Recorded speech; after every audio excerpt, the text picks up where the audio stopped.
Hey, thanks so much for stopping by tonight. We've got some original content. There's a haunted highway in the state of Arkansas called Highway 365. And I did a little bit of research on the folklore, and tonight I've got you an original narrative told from an unnamed narrator. If you have any friends who like scary stuff, if they like horror podcasts, if they like scary stories, make sure to send them my way. Drop a like and subscription. It means a ton, and it really helps out with the algorithm.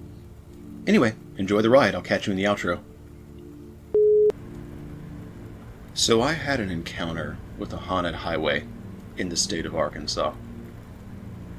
Evidently the locals know about this place. It's part of their folklore. But it all came as a shock to me. I don't think for the rest of my life I'll ever forget that night in the spring of 2024. I had a brush with the paranormal. But maybe I should back up a bit before explaining how I got to this situation. You see, I had started out in St. Louis. I finished a bachelor's degree in IT, and I had an okay job working for a firm that bills people for gym memberships. You know the ones. You sign up and then it's almost impossible to get out of it. You would be shocked how many computers, how many servers, and how many hands touch that billing process. And of course, more people means more computers. And computers break, so you have people like me to fix them. All of this went okay for a year or two after college. But then there was some family drama that struck. You see, I have this aunt, and she is strong and defiant and will fight the world. She lives down the road in Little Rock, so I see her, every couple of years at family gatherings. Christmas, Thanksgiving, and the like.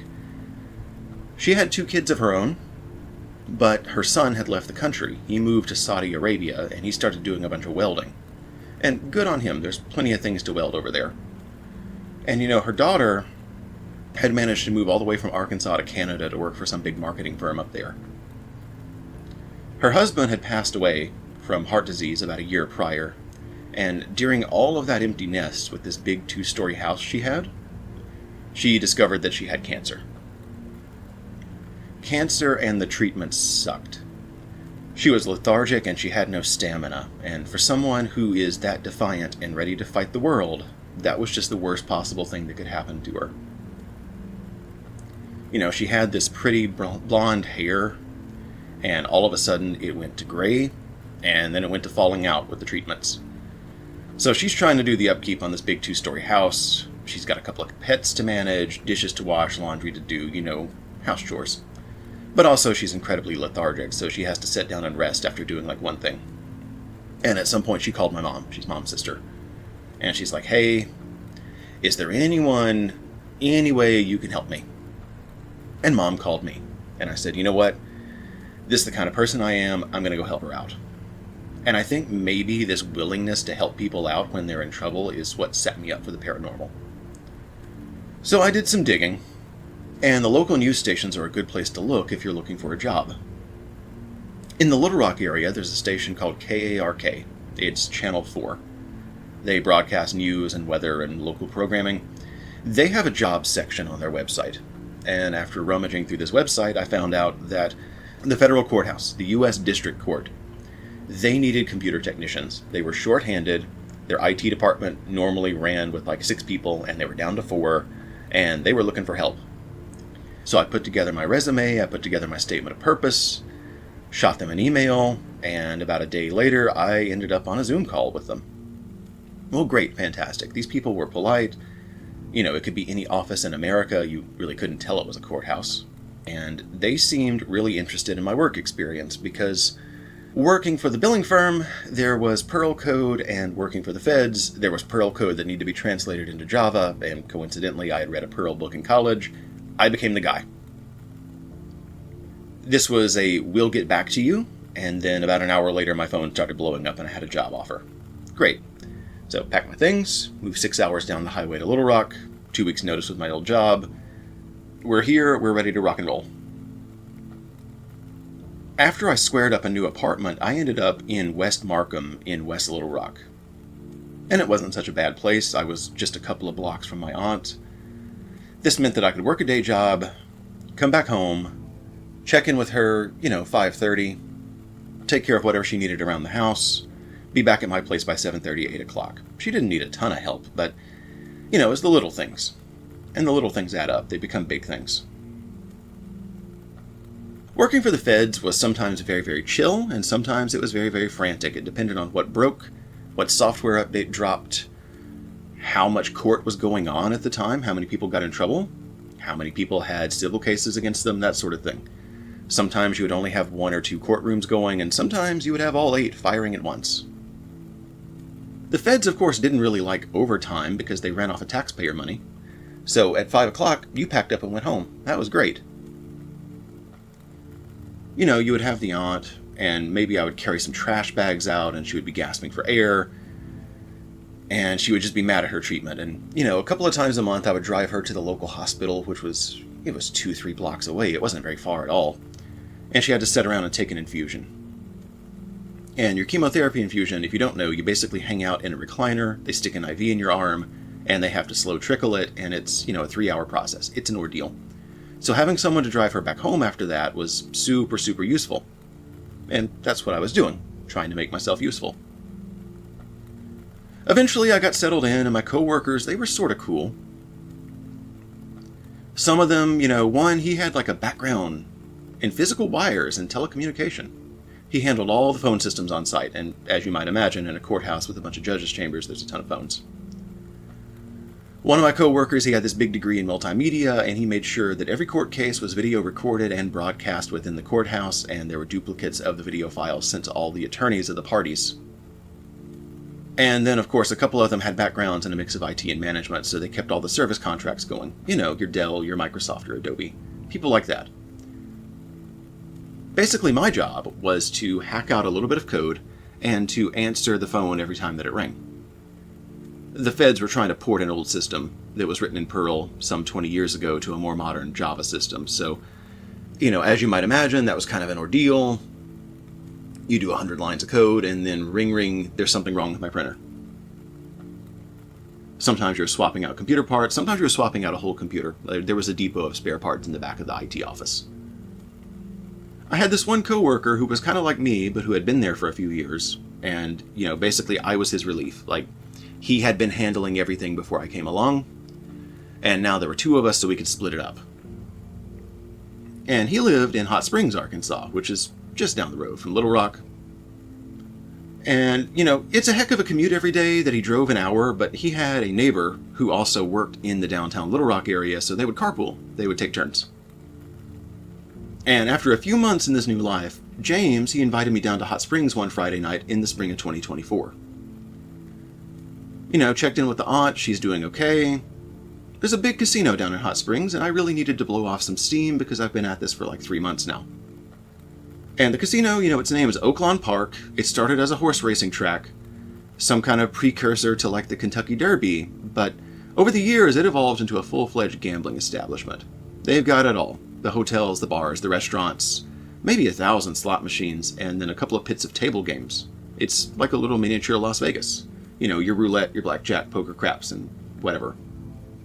So back in St. Louis, sometimes on a Saturday night when I was working for the gym people, I would go to blackjack tables at a place called River City Casino. Being a computer programmer, slot machines don't do anything at all for me, because you know how they work, and that's just the most boring thing ever. But cards are kind of fascinating. It had been maybe 6 or 8 months since I'd set foot on a casino property, so this was kind of nice to blow off some steam. Everything's going good, knocked off work, head down to Hot Springs with James, and suddenly we are at this great big casino just right in the middle of town. Hot Springs itself was kind of cool. It had this history of mobsters and bathhouses, and it had been the hot spot in the 1920s during Prohibition in the United States. Quick ID check, in the door, on the casino floor, and there it is. There's the pit full of card tables and roulette wheels. So I hit up one of the blackjack tables, and what I found was there was a 2-deck pitch game that had favorable rules. And you gotta watch the blackjack games. Some of them have good rules, some of them don't. This one allowed you to double after the split, and it allowed you to resplit aces, which is really rare at a pitch game. Of course, they considered it a premium game, so they wouldn't deal you a hand of cards unless you put a $25 chip up. But with rules like that, the odds are almost 50-50, so you're just going to tread water. And this is, 6 in the afternoon. We had gone an hour down I-30 to get there. So I start playing cards, and I actually start doing okay. I'm not much of a card counter, but I had read Bringing Down the House when I was in college, and I kind of understood that if a bunch of little cards came out, you should raise your bet, and if a bunch of big cards came out, you should drop your bet. So that's what I proceeded to do. I think I even kind of won the favor of the casino staff. Again, this is me trying to help people. I had gone up a little bit on my bet. I had gone to $35 on that particular hand, but it had been a hand that had started as a soft hand, and this soft hand, it added up to 18 after the ace, which could be 1 or 11, collapsed back to a 1, and then all the little cards made it an 18. And coincidentally, the dealer also had an 18, and you could tell she was kind of fending off drunks at the table because people would go hit her blow off steam and chug alcohol. They gave you free drinks while you're gambling. And she almost paid me $35. And I put a hand up and I said, wait, that's 18. Count up my hand. It's 18. And then I pointed up at the cameras in the ceiling and I said, I don't want you to get roasted over $35. When she tagged off to her relief dealer, she said, take really good care of third base. He's one of the good ones. So maybe the house knew I was card counting, but also I was trying to keep their dealer out of trouble. So, they didn't seem to have a problem with me. I think I even fist bumped with the pit boss at one point when I won a bet for $100. And the night went on and people, they come in, they talk about stuff. Part of gambling at a blackjack table like that is not necessarily your poker chips, it's people watching. It's the equivalent of sitting in a park and watching people walk by in a big city. And all of the people as they came in, the tone of what they were talking about started to change, and here's where we start getting our problems. Here's where, I'm gonna encounter the paranormal. I didn't know it yet. But the tone of the conversation changed, and everyone started talking about the weather. And it was like hushed whispers at first, and then it was like, the weather's gonna be real bad. I came to the casino because I live in a trailer, because, again, Arkansas. And then it became, we need to get home, there's bad weather. And at this point, I'm about a month up on my rent, and we're pushing midnight. It's getting late. And all of the talk is bad weather, and the number of people coming in the door to the casino has tapered off. There's definitely something happening out there. And when you're inside of a casino, there's no windows, there's no clocks, and your cell phone probably doesn't work so great. So you have no clue what's going on in the outside world. It's like you stepped into a time capsule. So, I said my goodnights to James, packed my stuff up, started heading out. I was about a month ahead on my rent, so this had been a good casino trip, but when I got outside, you could just kind of tell something was wrong. The air had that real nitrogen smell to it, and there was like constant lightning flashes in the western sky, and people were scrambling around the parking lot, and, what had been the busy street, what had been Central Avenue in Hot Springs, suddenly didn't have any traffic on it. Even without hearing a weather report, you can just kind of tell it's going down. I need to get out of here. So I checked the GPS in my car, and, I know I had followed James and his coworker in on I-30, but there were these weird loops to get back out to I-30, because the town had built an overpass system specifically to reroute freeway traffic to not interfere with local traffic. And then what I saw is that if I was headed to Markham Street in Little Rock, I could just go up Arch Street. And Arch Street is US Highway 365. It's sometimes nicknamed the Woodson Lateral. Well, this would be easy. All I had to do was leave town, head east a little bit, take a left turn, and then drive north for an hour. Easy money. I can handle 3 turns to get home, even in this bad weather. And to me, that made an awful lot of sense. So that's what I did. And as I started to drive home, the weather kept getting worse and worse. And there was all these EMS broadcasts, all these warnings blasting. I had my radio on, and there was all these EMS service alerts coming out. It was KLAZ. It was the local Hot Springs station. And they play pop music, and they play the top 40. And they kept cutting out on the top 40. 1 minute it would be Bruno Mars, and then it would be the the National Weather Service. Oh, great. Fantastic. It's getting rough out there. So, I pushed the accelerator down a little harder, but, this is roads through the forest. I didn't really want to hit a deer because that's going to be game over.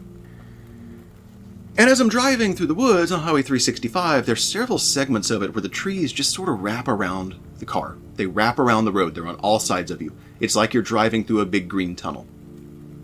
And I remember thinking to myself, oh my God, there's a storm coming. There's a tornado in it. I really don't want to be here if a twister hits. This would be a very bad time. There's no shoulders on this road. I don't see any ditches I can jump into. This is going to be bad. I need to pick up the pace. So I started to hurry through this verdant tunnel. And then I had my brush with the paranormal. So I had to slam on the brakes. I nearly hit this girl. There was a girl that was in maybe her mid-20s, just walking on the side of the road.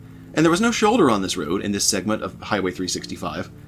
She was just there, just soaked to the skin from all the rain that's coming down. White dress, flip-flops, her hair is all down around her shoulders, and she's just sort of shambling. Oh my God. But again, being the kind of person that I am, I decide, this is a horrible night to be out walking the highway. So I give her a look up and down. I don't see any kind of weapon on her, and the fact that her clothing has adhered to her body leaves very little to the imagination. No gun, no knife, she doesn't look like she's up to trouble. So I pull up next to her, and I put the passenger side window down. And I'm like, hey, this is a really bad night to be out walking, do you want some help? And here we are in Tornado Alley, all this bad weather's coming in from Texas and Oklahoma. And she looks at me, and it takes her a minute. It's almost like she's in a daze. And I remember thinking for a second, maybe she's on drugs. But she looks at me, and then she snaps back to reality, and she's like, oh my God, I've been trying to get home. My phone doesn't work. I wrecked my car a while back. I can't call a wrecker. I can't call the police. My house is just up the road. Can you help me out? And I said, you know what? I have about 100 pounds on this girl. She doesn't look like she has a weapon. Her story sounds legit. She sounds sincere. She sounds like she needs a hand. If she's up to no good, I could probably remove her from the vehicle. And if she is legitimate and she needs a ride home, well, I've got to do it. I can't leave her outside in a tornado. And I said, yeah, sure, get in.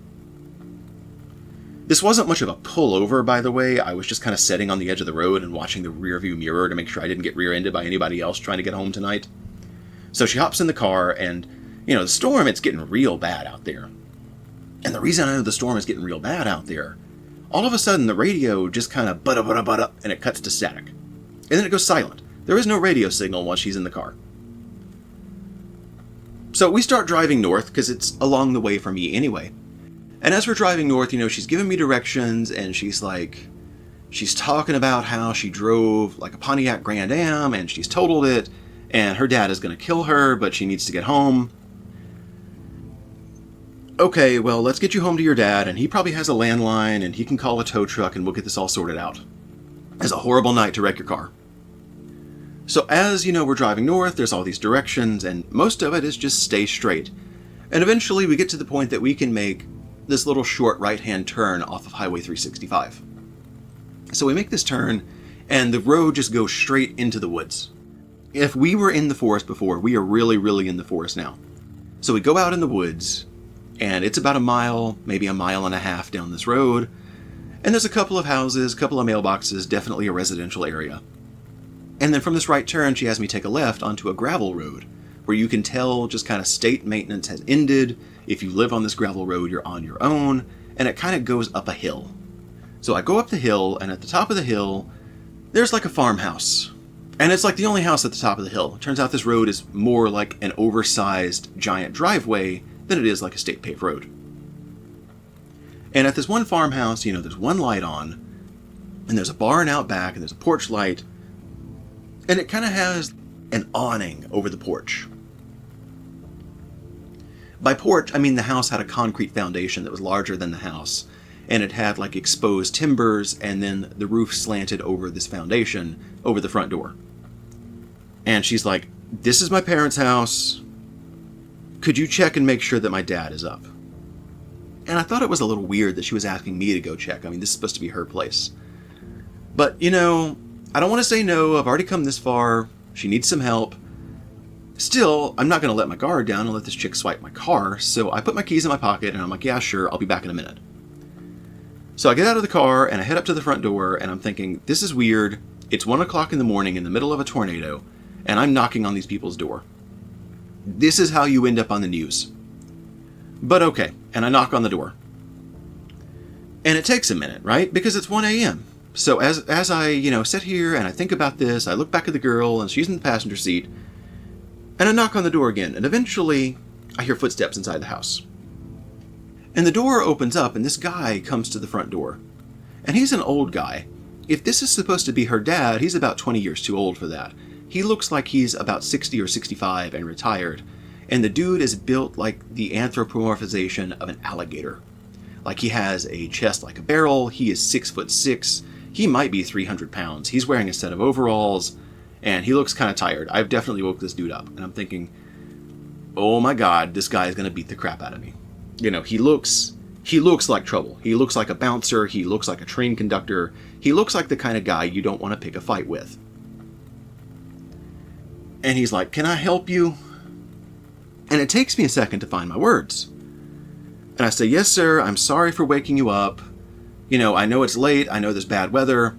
There's a girl that was walking down Highway 365, and she says she's your daughter and that she needed a ride home. And I gesture over my shoulder at the car, at the passenger seat.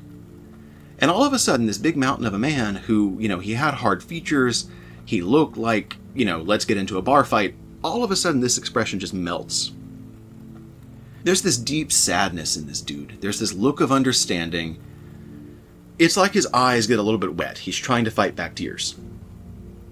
And he lets out this long sigh, and he rests a hand on my shoulder. He says to me, son, she has been trying to get home for 20 years. And she never makes it. Look for yourself. And I turn around and I look back at the car, and as I do, my passenger just kind of melts into smoke. She was there, and then she wasn't. And the old man said, son, you just need to get out of here. Forget about what you saw tonight.